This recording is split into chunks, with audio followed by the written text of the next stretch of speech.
Your Excellencies, distinguished guests, ladies and gentlemen, a very warm welcome to Almas Tower, the headquarters of DMCC, and to this year's event with Asia House. And a special welcome to His Excellency Abdullah Saleh and His Excellency Ahmed bin Sulayem and Lord Green.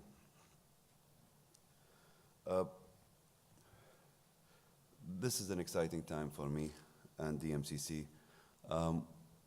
We've worked closely with Asia House. We've had experience in gathering information, looking at where we should be, and prioritizing our targets.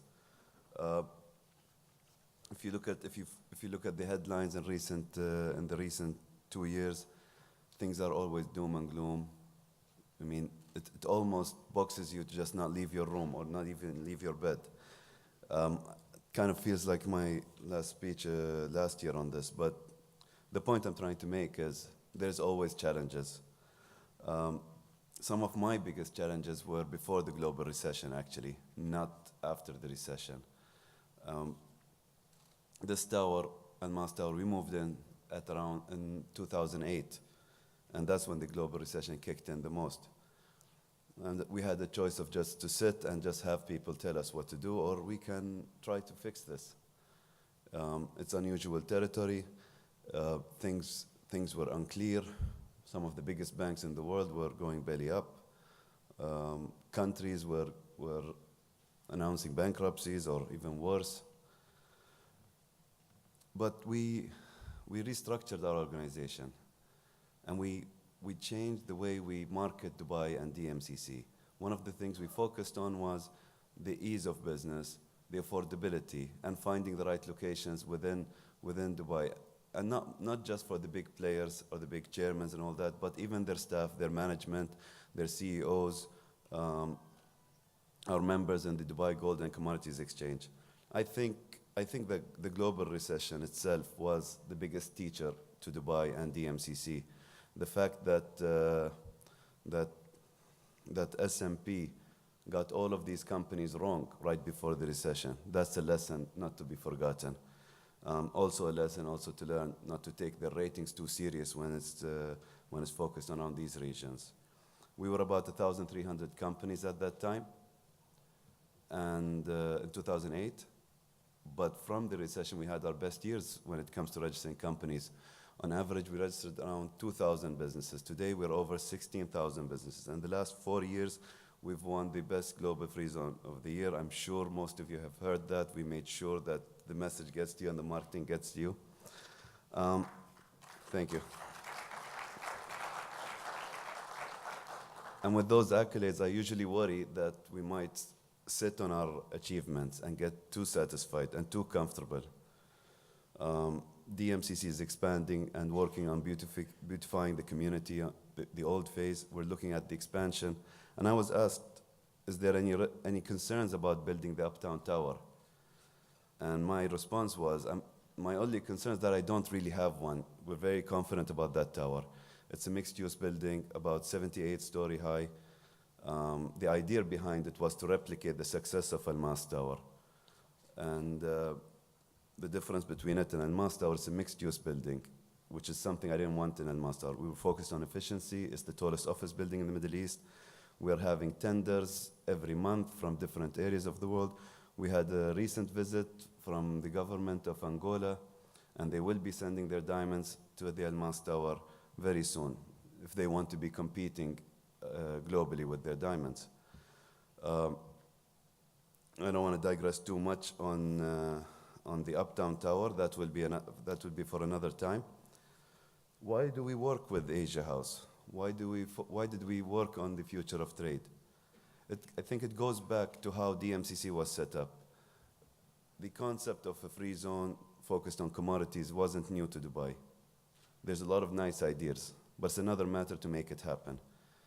The government was presented a number of times, the initiative, and it was rejected a number of times. And I believe the last consultant that said it doesn't add up was called in to join and work in establishing the free zone, and make it add up. And that's how we started.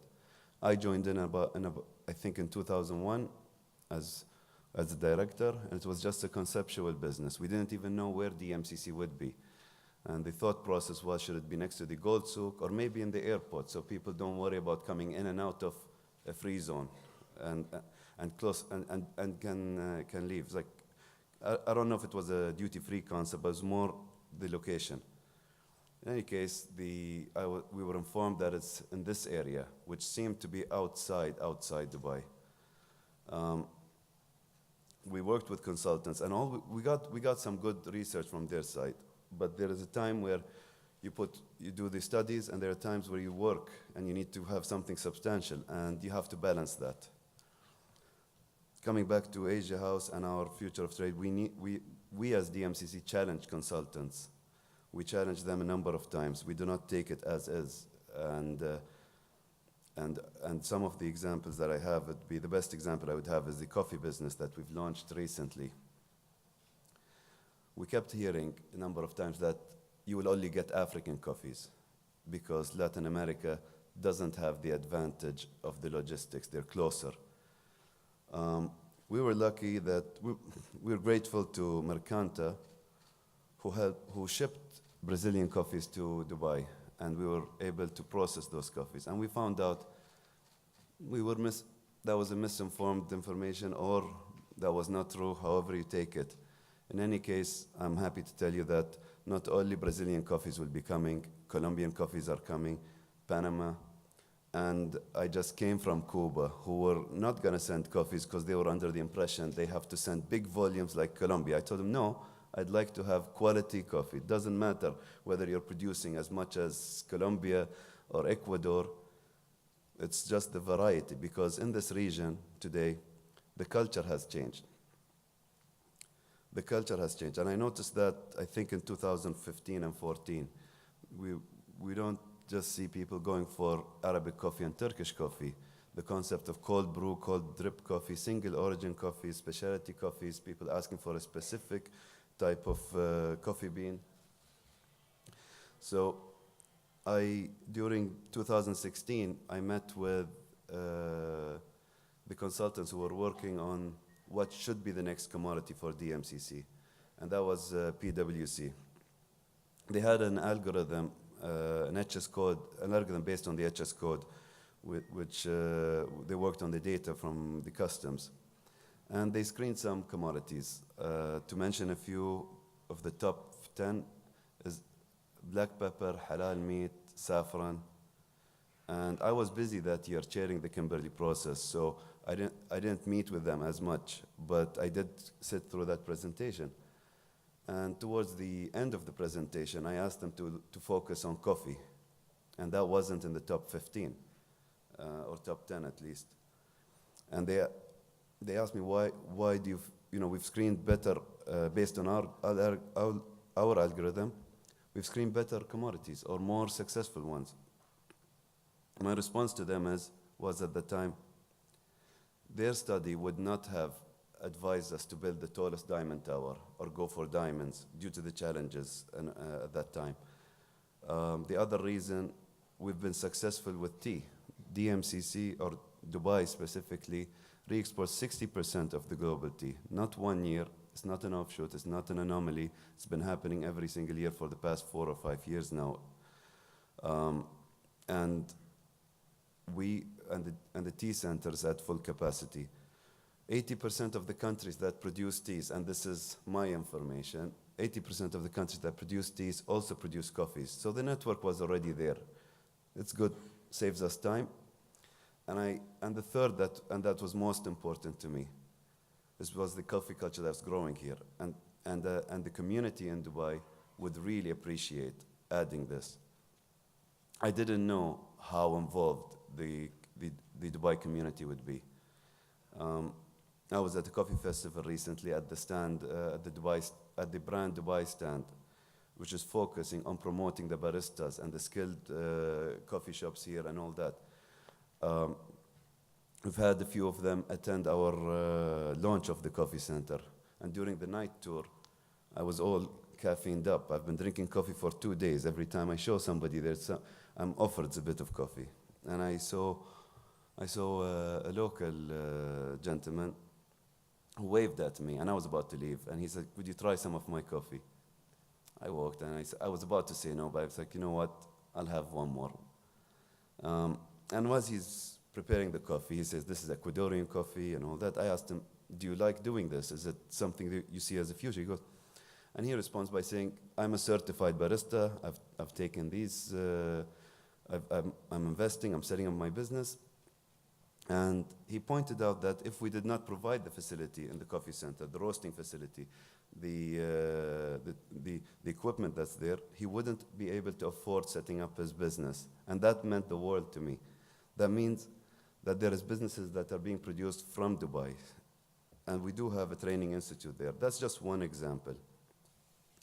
In any case, the point I'm trying to come to is that we do have a very good recipe for success here. And it doesn't mean that we brush away the headlines. My view is, I haven't been watching too much cable television. I don't get too distracted with headlines and all that. I know the background of them. It's an indication. You know, if I see something, I don't take it as is. I would call that company. I might go and visit that country. And that's what I encourage people to do. We have the technology to do that. Every company, every country, every region are linked on social media. You stream, you talk, you can visit. We have very little excuse not to make this work. So even though we're at 16,000 companies today, even though we've achieved a lot, but DMCC has a target by 2025 to achieve around 30,000 businesses. That's our target. I know it's an impossible target, but let me remind everyone else that was impossible. It looked impossible to have Dubai in the top 2 diamond centers of the world. It looked impossible for Dubai to achieve what it did in gold. It looked impossible to Dubai to be the #1 exporter of tea. But as a logistic hub, as a commercial center, it is the choice. It's the prime choice in the Middle East and this region. India treats Dubai as one of its cities. That's how strong we are. And China is linking up. But we are here to link up more markets, and some of the areas that I feel that we have come short due to prioritization is focusing on the Portuguese community, the link between Portugal, Brazil, Angola, Mozambique, and even Macau. The same with the Latin community from Spain to Latin America. And apparently there are other areas that I can focus, but I'm not going to share all these secrets here until it's done. So thank you very much.